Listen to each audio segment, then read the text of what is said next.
Bali, ganyan yan siya. Tatlong naikot. Unboxing! Robot automatic. What's this, love? Ayan. May see it? May see that? Ayan.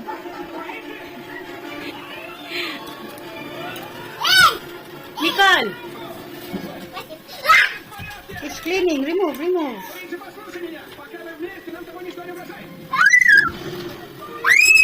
Oh! Let's see, you take this one away. Just don't step, huh?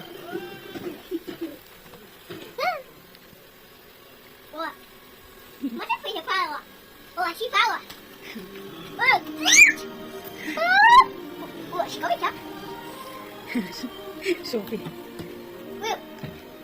Wala ka Sophie, ala.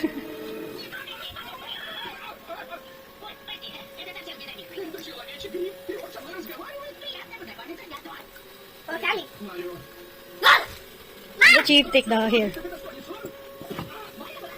Oh, huh? She take the hair, huh? Oh, here, there, oh. Taking the hair. Ayan, nalobat na siya, tapos na-full charge ulit. So, bit nahulog. Ito siya. Tapos dito sinasak yung dumi. Tapos, malit lang siya, super tiit. Ayan. Malit lang din yung ano. Ayan. So, ayan. Na-charge na namin. Mabilis lang din siya malubat. After 30 minutes, nalulubat na siya. So, kailangan siyang i-charge ulit. Pagkutin na natin siya. Press natin itong button. Power. Ayan na. Maghahanap na din siya ng dumi. Ikot-ikot na yan siya. Yan. Tingnan niya. Ouch. Ayan lang yung routine niya. Pag na-punch siya, ayan. Hindi talaga siya nag-i-stuck sa one place. Kasi pag matama, may ano siya. Umiikot siya. Kaso madali lang malubat. 30 minutes lang ata ang duration niya. If I'm not wrong. Ayan, tingnan niyo. Pupunta yan. Minsan makarating pa yan sa kusina. Minsan papasok pa doon sa kwarto ni Nicole. Ayan. Ikot-ikot lang yan siya. Maganda sana kung matagal yung battery maglubat. Kaso madali lang siya maglubat eh. Ayan o. Nakakakuha naman ng mga dumi tulad ng pusa, haircuts.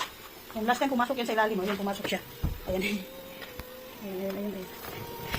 Na-stuck na siya dun. Ayan o. Lumabas din. Ayan. Ay. Ayan na. Ayan na. Maganda sana kung matagal yung lifespan ng battery.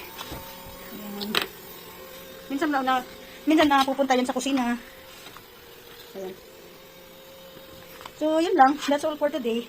Pinakwita ko lang sa inyo yung ano, bagong katuwaan na nabili ng asawa ko. Ayan.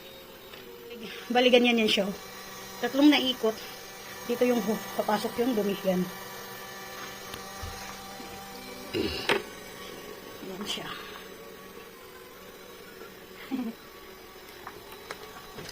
Ikot-ikot for 30 minutes.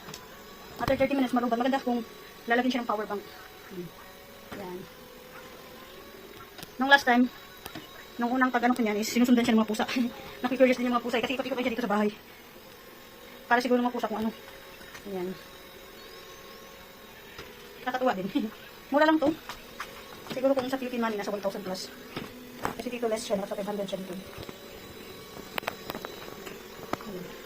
Saan sana yan siya napupunta.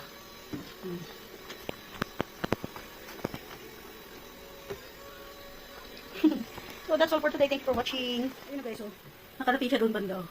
Kung nakabukas yung kwarto ni Nicole, papasok yan siya doon. Doon siya sa may rep banda. Ayun, sinisilip ni Casper. Ang layo ng narating. From sala napunta doon sa may ano, corridor.